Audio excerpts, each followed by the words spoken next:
нерсени өтпөш керек. күчөп кеткен учурлар болот да. Үйлөнүш керекпи же турмушка чыгыш керекпи? Сразу хирургиялык операция кыла бербейт. 90-100% айыга турган оору да. Гарантиясы ким берет? Шекил залалоо ишиктерин тауптар айыктара турган болсо, анда онкологиянын, маммологдун же дарыгердин, больницанын эмне кереги бар?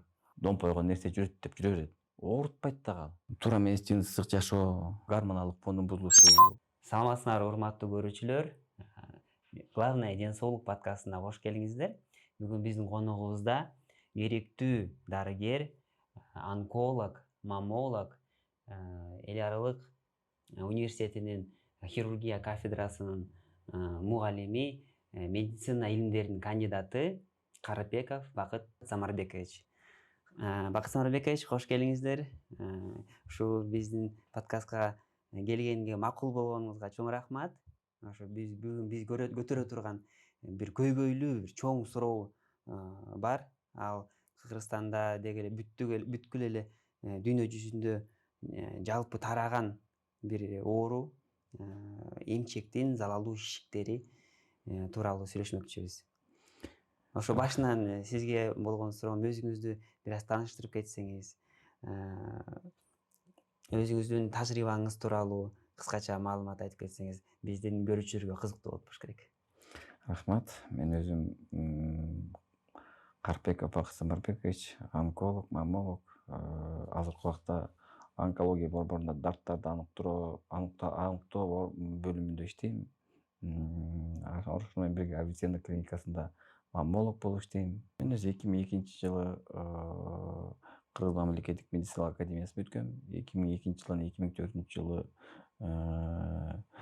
улуттук хирургия борборунда хирургия боюнча ординатураны бүткөм. 2004-жылы улуттук онкология борборунда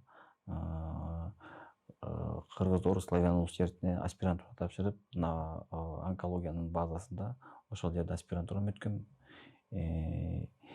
2006-жылдан 2015-жылга чейин өпкө хирургия борборунда иштегем.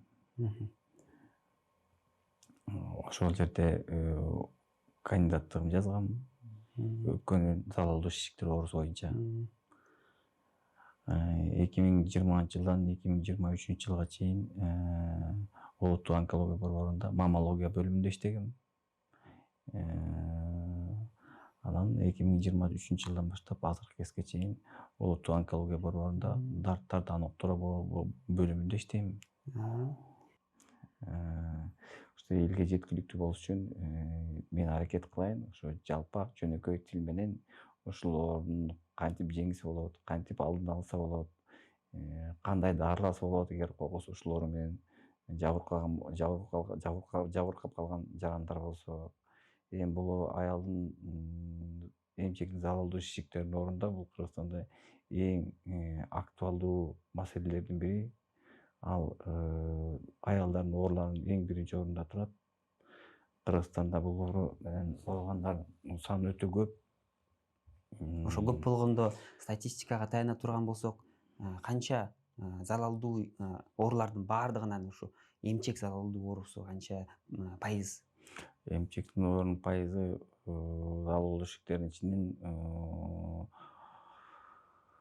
18-20% түшөт. Баары залалдуу ишиктерден.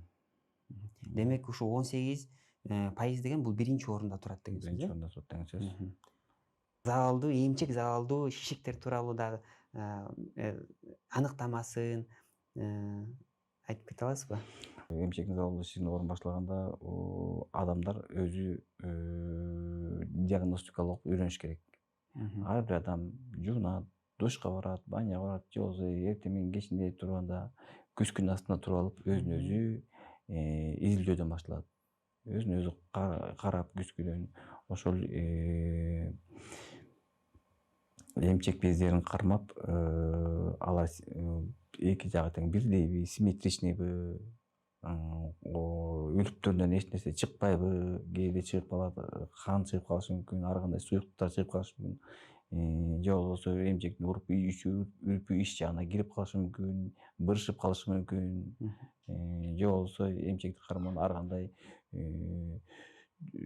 түйүлдүктөр болуп калышы мүмкүн да. Алардын баарын кармалап, эгерде ошондой өзүлөрүндө ошондой симптомдор бар болгон болсо, анда түзүнөн келип маммология кылыш керек. Анан текшерүүдөн өтүш керек. Эң биринчи текшерүү бул ультразвуковой исследование деп коет. Ультрадобуштук текшерүү. Ар бир аял ооруса, оорубаса дагы бул 6 ай сайын ультрадарт текшерүүдөн өтүп туруш керек. Эмчегин, калкан безин и жыныс органов малого таза деп коет. Ошол жактан өтүп туруш керек. Бул болсо, бул стандартта 6 ай сайын ооруса, оорубаса дагы медобследование медициналык текшерүүдөн өткөрүп, өзүлөрүнүн текшерүүдөн өткөрүп туруш керек.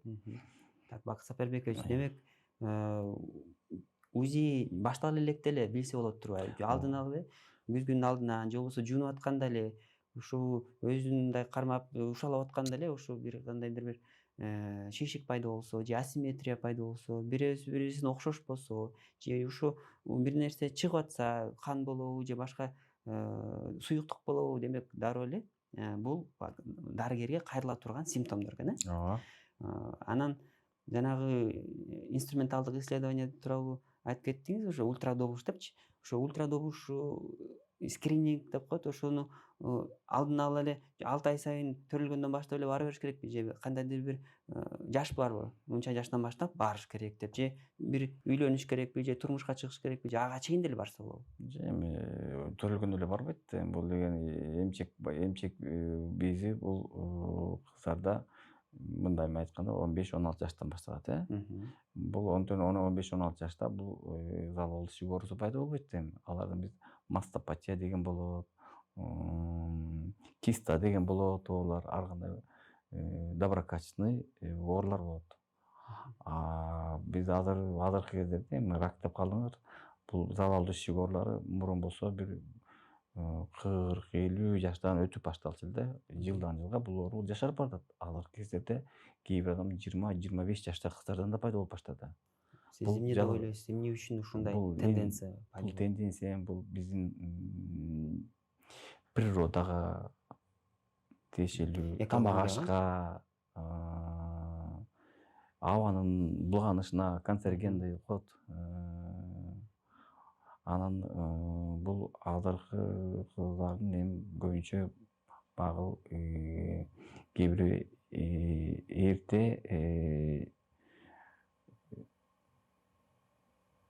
эрте жыныстык жашоо баштоо, гормоналдык өзгөрүүлөргө алып келет. Кээ бир адамдар эми кыздар бар да, бул өзү рактын залалдуу ишиктери же залалдуу эмес ишиктердин баары тең бул гормоналдык оорулардан башталат да. Эми ушу Тамеки чегүүдөн башталат, жанагындай спирт ичимдиктерин ичкендерден көп болот.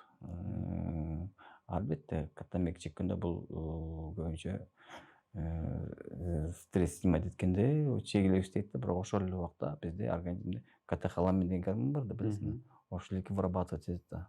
Ал болсо, естественно, жанагы ар кандай стрессовый оорулардын эмелерине алып келет да. Түшүнүктүү. Ошо сиз себептерин айта кеттиңиз. Эгерде эң башынан себептерди мындай эки чоң группага бөлө турган болсок, бул биз деген таасир эте турган группалар, биз таасир этпеген группалар бар эле го. Мындай мисалы биз таасир эте албайбыз. Бул мисалы үчүн аба ырайын өзгөртө албайбыз, же болбосо биз генетикабызды өзгөртө албайбыз, бирок биз өзгөртө турган, биз таасир эте турган нерселер бул тамак аш, же болбосо кыймыл аракет, спорт менен машыгыш керек. жана жыныстык катнашты туура алып баруу, же болбосо консультация менен ушуларды жасоо. Бул көбүнчө жыныстык катнаш деген сөз бул көбүнчө болгондо көбүнчө кээ бири жаш болуп калат, уялат адамдар. Анан абортко алып келишет. Аборт алып келгенде, естественно, гормоналный өзгөрүүлөргө алып келет. Ошолордун баары бирден бир себепкерлери бул залалдуу ишиктүү оорулардын болушунун бирден бир себепкерлери ушулар да. Демек ошол бүт айтылып кеткен себептердин арасынан эң катуу таасир эте турган ушул залалдуу шишик, эмчектин залалдуу шишигин өнүктүрө турган кайсы факторлорду айтып кетти элеңиз? Бир эки деп санай турган болсок. Бул 1-2 деп санай турган деле эмес. Ар бир факт өзүнчө маанилүү да. Мгм. Ошо эле айтып кеттик. Гормоналдык фондун бузулушу, Ага. туура Гормоналдык. эмес тамактануу,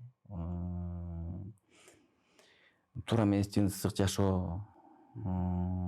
Анан эң дагы бир фактор бар. Бул почти 20%ке чейин эң маанилүү бул генетикалык фактор. Генетикалык фактор. Аха. Эгерде ушу кыз киши генетикалык фактору бар экенин билсе, дароо эле айтыш керек турбайбы?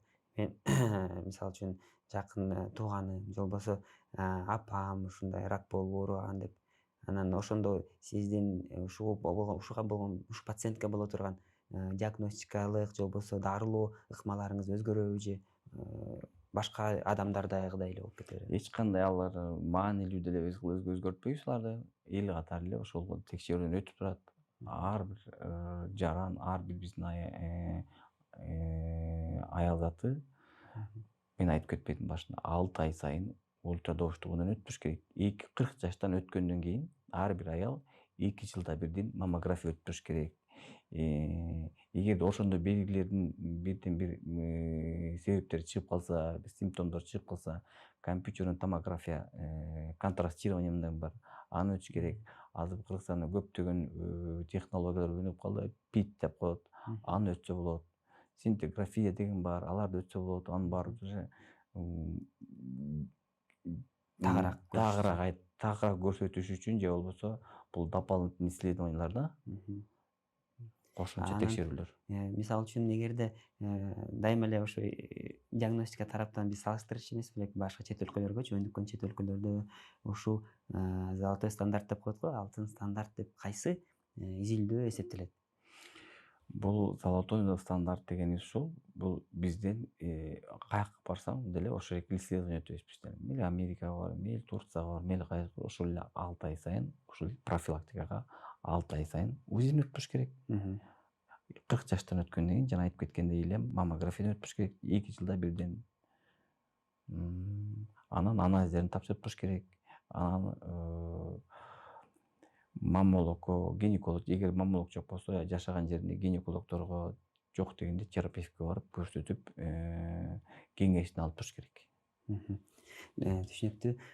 Эгерде ушул бейтап шаардан алыс жашаса, же болбосо тоонун бир чокусунда же жайлоодо жашаса, шаарга бара турган мүмкүнчүлүгү жок болсо, ошол шарттарында аныкташ мүмкүнбү же ушундай пациенттерге Эми мындай да, бул деген тоодо жаткан же алыста жүргөн кишилердичи ким билет анын ооруп атканынчы? Бир өзү билет, же бир жанында жашап аткан киши.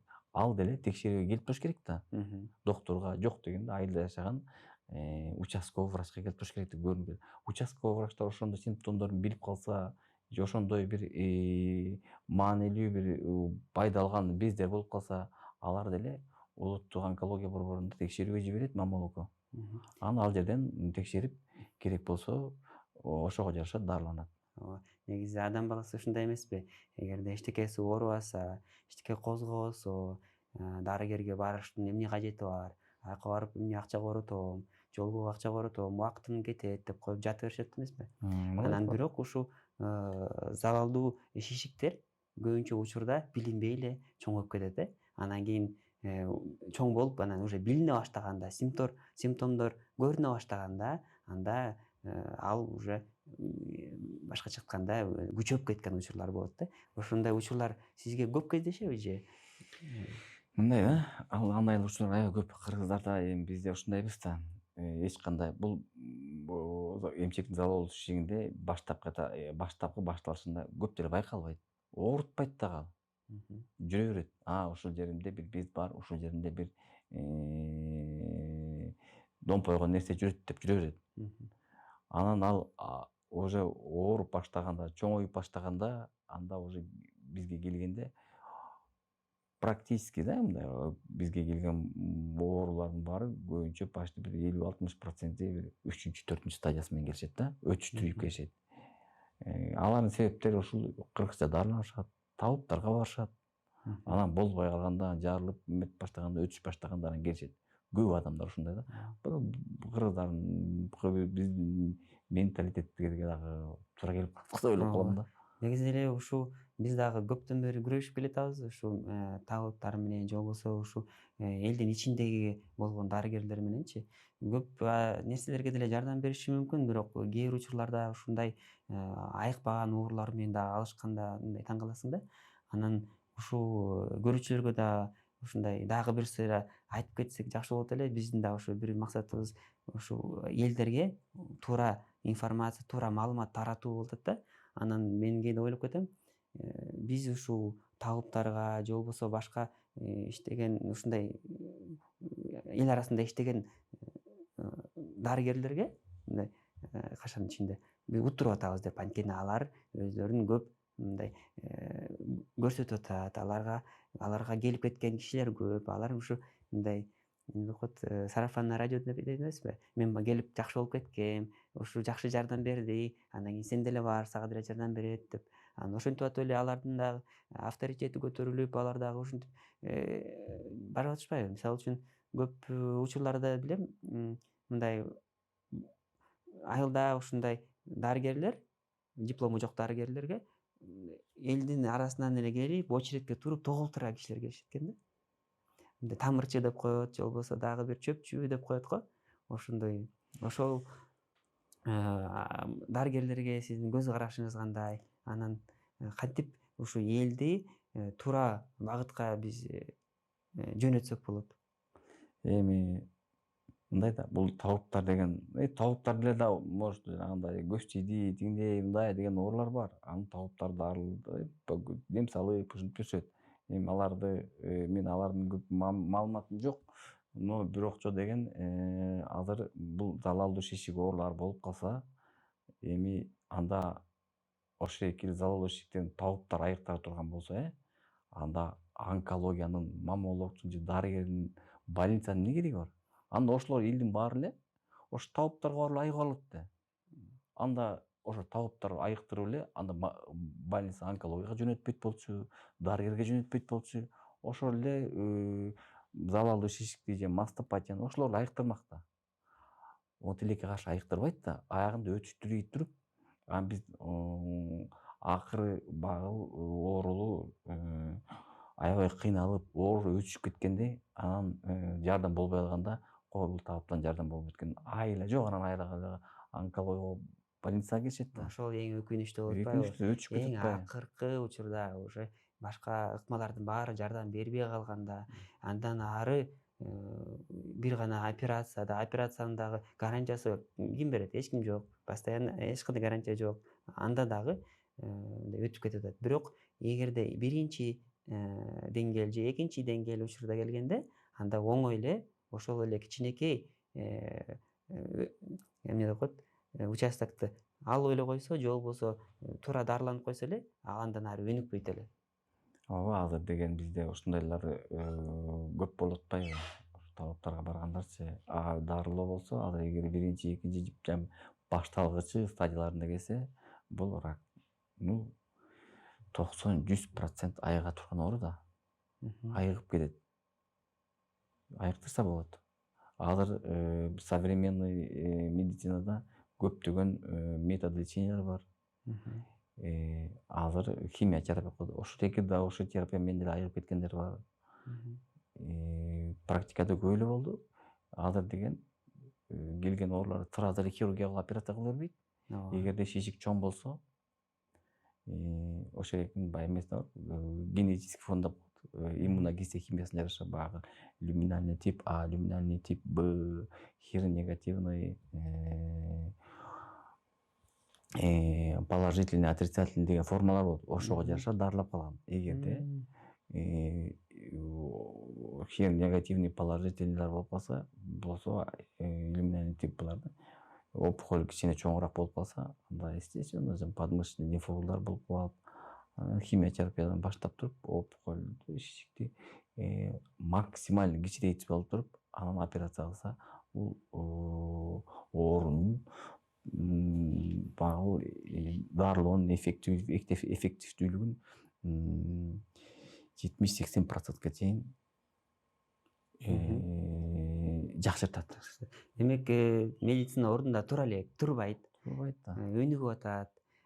Шишик чоң болсо дагы, шишиктин түрүнө жараша, тибине жараша дарылап туруп, ошо шишикти кичинертип туруп, анан ошо алганга ыңгайлуу болгон размерге чейин жеткизип туруп, андан кийин оңой эле алып койсо, демек 80%-га чейин бул эң чоң цифра, бул жакшы цифра, жакшы жыйынтык боло турган эме болот. Эми ушу дарылоо ыкмаларына өтүп калдык.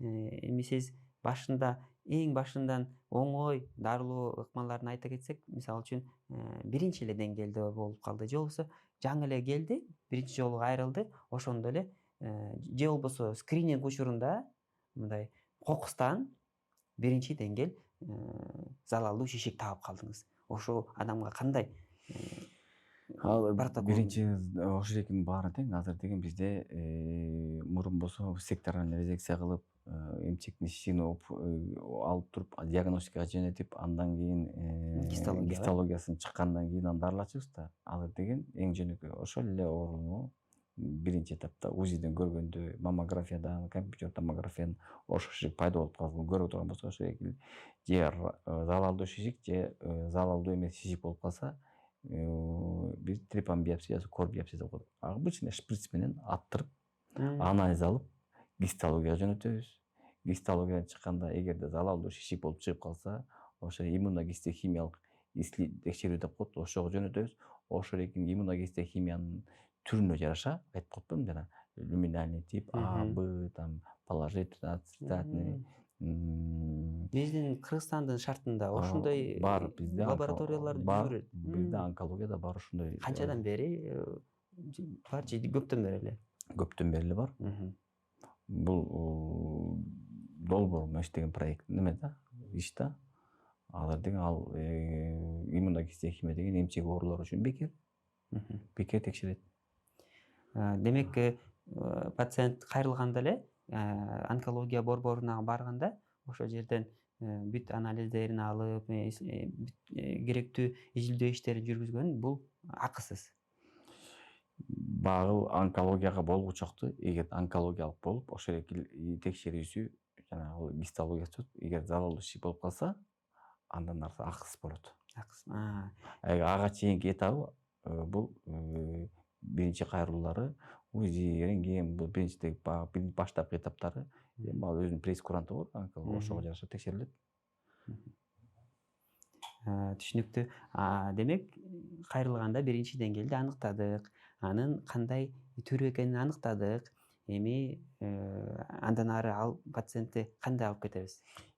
Эми дарылоонун ар кандай ыкмалары бар. Ошол эле хирургиялык ыкма менен дарыласа, химиотерапия ыкмасы менен дарыласа, нур менен дарылоо ыкмасы болот. Же болбосо комбинированный комплексный дарылоо ыкмасы болот. Аны ким тандайт, кандай ыкманы алат экен? Аны деген бул онкология борборунда ошол боюнча консилиум деп коет, врачтардын баары чогулат, консилиум өткөрөт. Ошол эле, мисалы үчүн пациент келди, залалдуу шишик оорусу, люминальный тип А, эгерде подмышечный колтуктун астында бездери жок болсо, анда бул операция жолу менен дарыланат. Операция жолу деген ушул, бул органы сохраняет, шишик деле алат, эмчек калат. Эгер люминальный тип Б, положительный, отрицательный болсо, колтуктун астында бездер болсо, биринчи очередте бул эме химиотерапия менен дарылап, ошол шишикти максимально кичирейтип туруп, анан операция жолу менен дарылайт кайра. Комбинированный, эгер колтуктун астында бездерин калып кала турган болсо, кайра нур менен дарылайт, комбинированный бир лечениясы болот. Ыкмалар бар, анын баарын ошо бир пациент окшошпойт. Ошол эки пациенттин диагнозуна, анын текшерүүлөрүнүн жыйынтыгына караша дарылоо ыкмасы тандалат. Дагы бир мындай ыкма уккам да, генетикалык текшерүүлөр болот, анан ошо бир ген, ошо рак же болбосо залалдуу эмчектин залалдуу шишиктери гени бар экен депчи. Ошо гени аныкталса, анда ушул адамдан мындай тукумбуучулук тукумбуучулук болуп, анан алдын ала эле керек болсо эмчектерин алдырып сала турган учурлар да бар да. Биз Анджелина Джолинин метод Ошо Анжелина Джолини айтайын деп атам. метод Анджелина Джоли эми андай бизде мындай да, аны шак эле биздин шартта, биздин менталитетте сен ушундай генетический предрасположенность бар экен, эмчегиңди алып салалы деген болбойт да. Ооба, тукуму жаман экен деп да. Андай болбойт. Эгерде ошол экиндей признактар, белгилер бар болсо, ошол эки кызында же небересинде ошо текшерилет. Текшерилген ошондой признактар болуп калса, анда сүйлөшүлөт. Сүйлөшүү жолу менен ал маселени чечсе болот да. Анан алып келип эле көчөдөн алып келип эле генетический предрасположенность бар экен, давай сени мастектомия кылабыз деп. Ал индивидуально согласие бериш керек ошо. Анан эгерде признактар болсо текшерүүгө келип, пландуу түрдө ошол боюнча анан чечилет бул маселелер. Ооба. Мен бир китеп окугам Дэвид Шерван Шрайбердинчи Жаңы жашоо деген китеби бар да, ошо өзү деген дарыгер болчу да. Анан кокуста жөн эле изилдөө иштерин жүргүзүп атып, башын МРТ тарттырып атып, кокустан өзүнүн башынан бир залалдуу шишик таап алат. Анан тиги аны текшерип аткан башка дарыгер кел дагы бир жолу текшерип көргүл деп дагы текшерсе дагы ошол эле чыкты да. Анан ал изилдеп жүрүп, ал ошо залалдуу шишигин аныктап туруп, анан ошо шишик менен күрөшүп аны утат. Анан уткандан кийин ушу бир китеп жазат, Жаңы жашоо деген. Анан ушу китепте жазылган бир нерсе бар да, биздин денебизде күндө көптөгөн ушу залалдуу шишиктердин клеткалары пайда болот. Бирок иммунитет жакшы болсо, бүт дене сак болсо, анда ошо залалдуу шишиктер өзү эле жоголуп, же болбосо аларды биздин иммунитет жоготуп салат, утуп кетет депчи. Ошого сиз кандай карайсыз? Мындай да, ал деген залалдуу шишиктер эмес, бизде залалдуу шишиктер биздин организм генетикабызда мутация жүрөт. Ошо мутация алып келип, онкологический мутационный генге алып келет да, ошондон пайда болот да. Мутация гени. Демек, бир ген мутация болсо, анда ал андан жоголуп кетпейт, ал ошо бойдон эле калып калат. Ошо мутация ген алып келип онкологияга алып келет да бизде. Эми ар бир ооруда, мисалы үчүн, ар бир нозологияда өзүнчө гендер болот. Мисалы үчүн, молочный железа өзүнчө, малый таздык өзүнчө, ошо ашказандык өзүнчө, өпкөнүкү өзүнчө, жанагы биз жеп атпайбызбы? СА-125, ушундай генетикалерчи, ошолор сыяктуу гендерге жөнөтөбүз да. Түшүнүктүү. Ошо эмени уланта кетсек, жанагы ыкмаларын, дарылуу ыкмаларын мейли биринчи деңгээлди түшүндүк. Экинчи деле деңгээл биринчиге окшош эле дарыланат болуш керек, Экинчи деңгээл менен биринчи деңгээл залалдуу шишик аныкталса. Мисалы үчүн, сиз айтып кеттиңиз уже жанагы бездерине, колтук бездерине кетип калса кандай дарылаш керекти. Бирок ошо 3-чү деңгээл болуп кетсе, же болбосо 4-чү деңгээл болуп кетсе, ошол учурда дарылуу ыкмалар өзгөрүлөт да. Албетте өзгөрүлөт да. Ал сразу 3-чү, 4-чү деңгээлде келгендерди сразу операцияга албайсың. Ал деген башында айтып кеттим, консилиум жүргүзөбүз. Ошого жараша, деңгээлине, стадиясына жараша метастаз деп коет. Эгер бөлөк органдарга өтүп кете турган болсо, жайылып кете турган болсо, ошого жараша дарылуу ыкма тандалат. Азыр биздин пациенттерибиз менталитетке сен раксың деп айтсаң, айта албайсың да. Биз даяр эмес биздин калкагачы. Анан туугандар менен сүйлөшөбүз, ушундай депчи. Да ушул да бир көйгөйлүү суроо. Рак деген эмени ушул сөздөн коркушат да. Мисалы үчүн чет өлкөдө дароо эле айтышат эмеспи? Менде рак деп деле айтышат, же болбосо менде бир айыкпаган оорулардын бүт баарын эле айта беришет да. Анан кийин жарый албаса дагы мындай туугандарына же биз болсо керек болсо туугандары ушу ооруган адамдан жашырып айтышпайт да. Ушу даяр эмес, менталитет даяр эмес дагычы. Ошо менталитетти даярдаш үчүн эмне кылыш керек? Же кантип даярдаш керек? Эми ал үчүн өзүнчө психолог иштеш керек. Өзүнчө ар бир ушул боюнча психолог иштеш керек. Анан психолог менен иштешкенде ошолорго түшүндүрүп,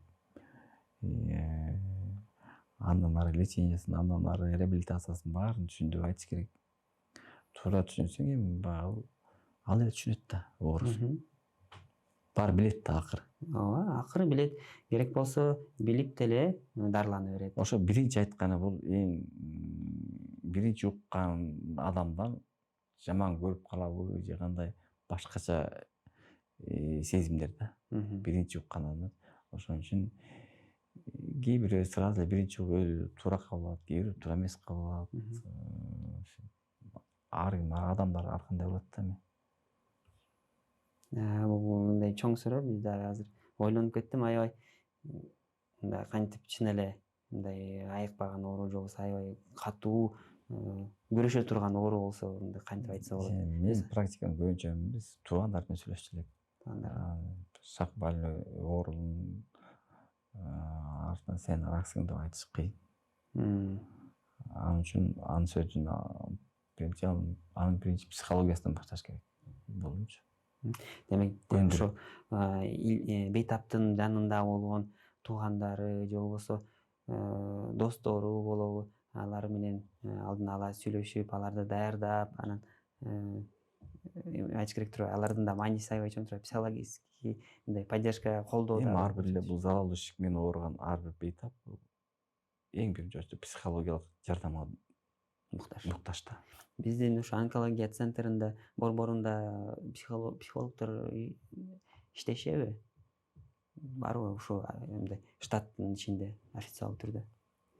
Эми ар бир бизде андай конкретно сен момун менен иштейсиң деген психолог тилде штат болбойт. Эми ар бир азыр биринчи оорунун бейтаптын өзүнө айтпайбыз да, биз туугандар менен сүйлөшөбүз да. Анын ар бир туугандар өзүлөрү түшүндүрүп айтышат. Сиз кантип ойлойсуз, ошо өзгөчө бир психолог атайын бейтапка ушундай диагноз айтыш үчүн же болбосо туугандары менен сүйлөшүш үчүн психологдун зарылчылыгы барбы? Чоң бар да зарылчылыгы. Көптөн бери эле бар. Ооба да. Ал мисалы үчүн чет өлкөлөрдө биринчи укканда психологдор менен иштешет алар. Ооба. Мен да бир кинолордон да кээде көрүп калам да, ошо алдын ала даярдап сүйлөшүп, анан мындай биринчи отрицание деген же болбосо эме бар эмеспи, андан кийин принятие деген стадияларчы, ошолордун баарынан өтүш керек да, баары делечи. Эгерде кеч болуп анан кийин эчтекеси калбай калганда ошондо айткан, анда дагы мындай башкача сезимдер пайда болот да. Анан ойлойм мен дагы эртерээк айткан жакшы го депчи адамгачы. Мисалы үчүн жаңы эле аныктадыбы, залалдуу шишик бекен, мейли, залалдуу шишик, бирок муну менен күрөшсө болот. Демек муну менен иштейли. Давай сен деген бош болбо, сен деген андан ары дагы иштешиң керек, жашашың керек деп, сен ага дагы мындай мотивация кылып, мындай жаман привычкалар бар болсо, адаттарын таштап, тамеки болобу, арак болобу, жанагы энергетиктер болобу, туура тамактанып, ошондо мен ойлойм, ошо көп кишилер дагы балким жеңип кетеби депчи. А то эгерде унчукпай эле койсо, айтпай эле койсо. Бул деген ар бир адамдын өзүнүн психологиясында бул текшерүүнүн жүрүшүндө, лечениянын жүрүшүндө ал деле түшүнөт. Ошондой онкологиядан ооруп калгандыгын. Ал деле уже түшүнгөндөн кийин ошол боюнча эми баягы макул болот да. От судьбы не убежишь деген бар эмеспи? Анан ошол дагы эле дарылоо ыкмаларын бүтө элекпиз. Эми көбүрөөк бир чоңураак бир эмеге өтсөк кандай? Мисалы үчүн бизде мындай секрет эмес, Кыргызстанда ушу технологиясы мисалы үчүн башка өнүккөн мамлекеттерге караганда бир аз болсо дагы жапызыраак турат. Анан мисалы үчүн Америкада, Европалардын өнүккөн маммология центрлеринде ушу эң заманбап, эң жакшы, эң сонун деген ыкмалары кандай? Бизде жок, мисалы үчүн бизде жок, бирок аяктарда бар да. Ошо бизге киргизе турган бир максатты коюп тургандай кылып атабыз да. Эми биз деле онкология деле ошол современный диагностика лечение менен иштейбиз да. ошолордун протоколдору менен иштейбиз. Ошолор түзгөн современный ошол эле Россиянын, ошол эле Американын протоколдору менен иштейбиз. Ошолордун жакшы жагын алабыз. Ошо менен дарылайбыз да. Алардан эми биздин дарылообуз таптак эле калып кетти деп эсептебейм мен. Но эми оборудование, технология может калып кетти бизде. Так биздин хирургдар, биздин дарыгерлер эң жогорку деңгээлде дарылашат, эң жогорку деңгээлде текшеришет, эң жогорку даражадагы дарыгерлер, диагностиктер бар. Эң жогорку деңгээлде дарылашат ошол эки. Ооба. Демек эч жакка барыштын кажети жок. Турция деп көбүнчөлөр кетишет, Индия деп кетишет, Европа деп кетишет. Демек бизге эле келип эле биздин чоң гематология жана онкология борборунда керектүү адистер, керектүү ыкмалар, аспаптардын баардыгы бар. Бияктан эле толук диагнозуңузду алып, бияктан эле толук дарыланып чыкса болот экен, э? Ооба, жакында эле онкологияда ядерный медицина деген ачылды. Өзүнчө бөлүм ачылды. Эми биз дагы ошо ядерный медицина менен эң жогорку деңгээлде текшерүү жүргүзө алабыз. Бул көбүнчө диагностика тарапка багытталганбы же? Диагностика тарапка. Диагностика тарапка. Эң жакшы. Демек леченияны бүттүк, дарылоону бүттүк. Ар кандай түрлөрү бар экен. Ошо эми башка бир суроо, бул дагы аябай маанилүү деп эсептейм да. Бул эми профилактика же болбосо алдын алуу. Көп мисалы үчүн угармандар бар, аларда эчтеке деле жок болушу мүмкүн. Бирок аны алдын алыш үчүн, эч кандай оору пайда болбош үчүн эмне ыкмаларды кылыш керек, кантип өзүн алып жүрүш керек, кандай жашоо менен алектениш керек? Бул да туура сөз. Эми угармандарга, көрүүчүлөргө айтарым ошол аялдар эң биринчи очередь өзүн өзү текшериш керек. Башында айтып кетпедимби? Бул өзүнүн күчкүнүн астында туруп текшериш керек.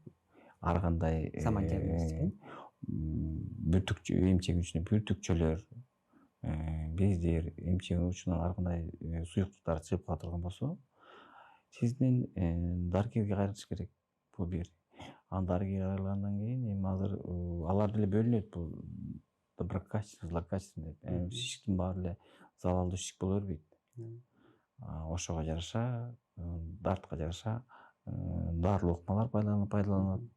Эгер доброкачественный болсо ар кандай бар. Мастопатия деген бар, узловая мастопатия деген, мастит деген бар, киста деген бар, липома. Бул эмчектин шишиктин доброкачественный шишиктери көп. Ошого жараша дарыланат. Мисалы үчүн фиброаденома, узловая масса 2 сантиметрге чейин, мисалы жакын арада Кудай буйрса, Авиценна клиникасы эң жакшы аппарат алган атат. Ошол аппарат алып калса, Кудай буйрса, бул Кыргызстан, Кыргыз элине чоң жардам көрсөтөт деп ойлойм. Ал эмне аппарат, кантип аталат? Вакуумный аспирационный биопсия деп айтылат. Бул подместный анестезия. Ошол жерде эле укол сайып эле, ийне менен кирип эле, ошол шишикти алып койсо болот. Вакуумный аспирационный биопсия менен сурдуруп алып коебуз. Ошо кире турган ийненин диаметри канча? Диаметри 2-3 миллиметр менен. 3 эле миллиметр менен. Бирок шишиктин эмеси майдалап акырып чыгарып коет. Бирок шишиктин көлөмү 2 сантиметр. 2 сантиметрге чейин. 2 сантиметрге чейин, бирок 3 миллиметрден эле майдалап туруп эле ичине сурдурулат. Ошол Кудай буйрса ошол аппарат келип калса, бул дагы бул Кыргызстанда биринчилерден болуп алынат да. Бул Кыргызстанга келип калса, ошол аппарат келип калса, бул дагы бул дарылоонун жакшы түрү, жакшы ыкмасы болуп эсептелинет.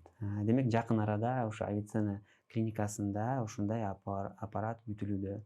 Кудай буйрса, канча дейли, жарым жыл болобу же 3 ай болобу? Мен анын да так эмесин билбейм. Эми кандай келсе, демек жарыяланат болот экен бизде. Элдерге Кудай буйрса дагы кошумча жарыялайбыз го, ушундай келди деп. Кыргызстанда биринчилерден болуп келсе, албетте бир угат болуш керек элдер. Анан биринчи ошо самодиагностика, күзгүнүн алдынан мен да өзүм көргөм, мындай атайын брошюркалар, буклеттер бар экен. Ага. Жөнөкөй жана гинекологко көрүнгөндө же болбосо төрөт үйүнө барганда ошол жерде ушундай бекер эле тараткан буклеттерди көргөм да. Анан мындай информационный маалыматтык плакаттар да дагы бар экен.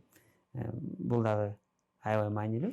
Ошо брошюраларды алып, жанагы эме боюнча 2021-2022 Бишкектеги поликлиниканын баарына барып, мен лекция окуп бергем.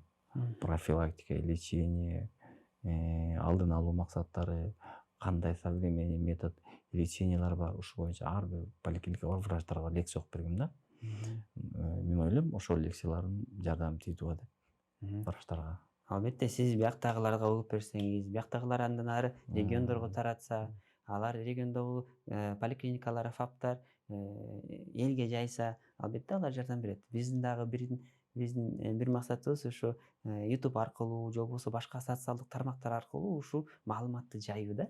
Демек, сиз бир эле поликлиникага жайбай, Кыргызстандын бүткүл аймактарына жайып атасыз да. Эгерде сиздин айта турган же болбосо ушул элге жеткизе турган сөздөрүңүз бар болсо деле кайрылып кетсеңиз болот. Дагы профилактика ошо туура тамактануу. Туура тамактануу тартиби. Туура тамактар, кофе ичпей, бул залалдуу ишик болобу, залалдуу эмес ишиктер болобу, бул жанагы тамеки тартуу, кофени көбүрөөк ичүү, таттууну көп жөө, ушундай диеталар сактап алганда бул залалдуу ишиктин оорусун күчөтөт, же болбосо жанагындай залалдуу эмес ишиктердин пайда болушуна алып келет да. Анан жанагы боюнун алдыруу, спирт ичимдиктерди ичкендер, ушулар дагы фактор рискка кирет да. Фактор риск. Кайра баштан айта кетсек, өзүн текшерүү. Экинчиден, туура тамактануу. Үчүнчү, ушул гормоналдуу өзгөрүүдөн алыс болуу. Дагы кайсысын атайсыз? Тамеки тартпоо, арак ичпөө, спорт менен машыгуу. Тамеки болобу, жаман адаттардан кайтыш керек. Тамеки жана алкоголь ичимдиктерин эч кандай колдонбош керек. Же болбосо жанагы азыр популярдуу болуп кетпедиби энергетиктер, энергетиктин түрлөрү. Эми ал жалгыз эле энергетиктерди ичүү, бул жалгыз эле онкология ооруларына алып келбейт. Онкология ооруларынан башка дагы жанагындай эми бар да. Боорду, бөйрөктү жабыркатат. Жүрөктүн иштесин туура эмес кылат. Эгерде боор туура эмес иштесе эмне болот? Канда жаман иштейт, алып барып ал дагы башка Эми анын зыяндары көп, баардык органдарга терс таасири бар. Эми аны биз анча реклама кылбай эле коелу. Бул биз туура тамактанууга чакыралы. Туура тамактануу. Дагы эмне дейсиз? Анан бул бойдон алдырбоону аракет кылыш керек. Бойдон алдырбоо. Дагы бир суроо бар да. Ушул турмушка чыкпаган кыздардын ал дагы турмушка кеч чыгуу дагы бул бир фактор риск болуп эсептелинет.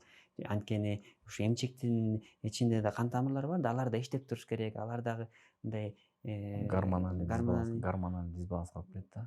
Эми башында айтып кетпедикпи? Бул спорт менен машыгуу, өзүн өзү здоровый образ жизни, введение здорового образа жизни деген бул мен ойлойм инфекционный, неинфекционный оорулардын баарына тең туура таасир берет. Инфекционный деген неинфекционный бул жүрөк оорусу, жүрөк кан тамыр оорулары, боор оорулары ушулардын баары тең эле кирип калат да. Ошон үчүн адамдарды мен баардык эле кыргыз элин чакырат элем, спорт менен машыгыла, ар кандай жаман өнөкөт адаттардан кайтыш керек. Доктурларга убагында көрүнүп туруш керек. Жок дегенде 6 айдан бирден текшерүүдөн өтүп туруш керек. Эгерде ага чейин дагы бир кайсы бир жерде ооруп аткан болсо, тезинен ошол оору боюнча алар деген поликлиника бар. Райондук больница, областной больница болбосо, республикалык больницага келип текшерүүдөн өтүп болот да. башка илдеттерде дагы бир гана залал оор эмес, башка илдеттер деле пайда болсо, убагын дагы айырылуу экен, э? Бакыт Самарбекович, ушу жалаң эле аял кишилерде кездешеби ушул залалдуу шишиктер, эмчектин же эркектерде дагы болобу? Эркектерде да болот. Эркектердин грудная железа деп коет. Ошолордо дагы бул бул эркектер арасында бул залалдуу шишик көкүрөктүн безинин залалдуу шишиги 3%, 5%ке чейин бар. Ал өтө часто эмес, но булар деле ошолор сыяктуу эле оорусунун стадиясына жараша, шишиктин размерине жараша консилиум негизинде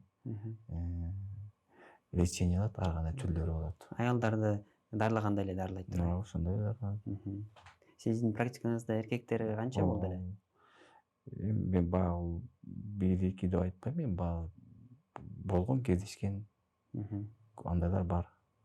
Чоң рахмат ушул келип бергениңизге, ушу биз менен маалымат бөлүшкөнүңүзгө.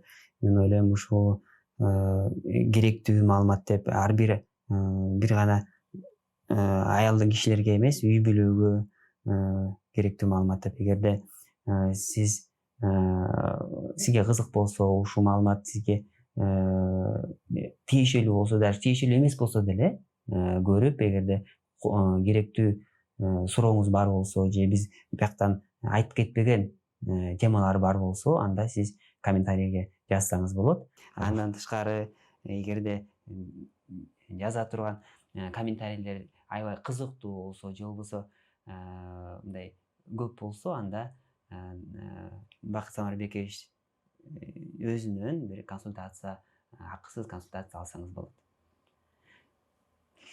Рахмат. Менин кеп кеңешим кыргыз элине, жалпы аял заттарына керектүү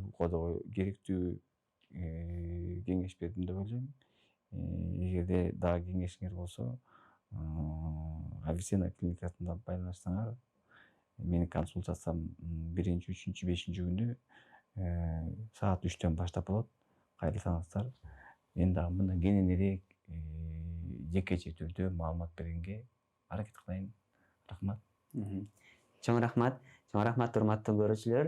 Эсиңизде болсун, главное — ден соолук.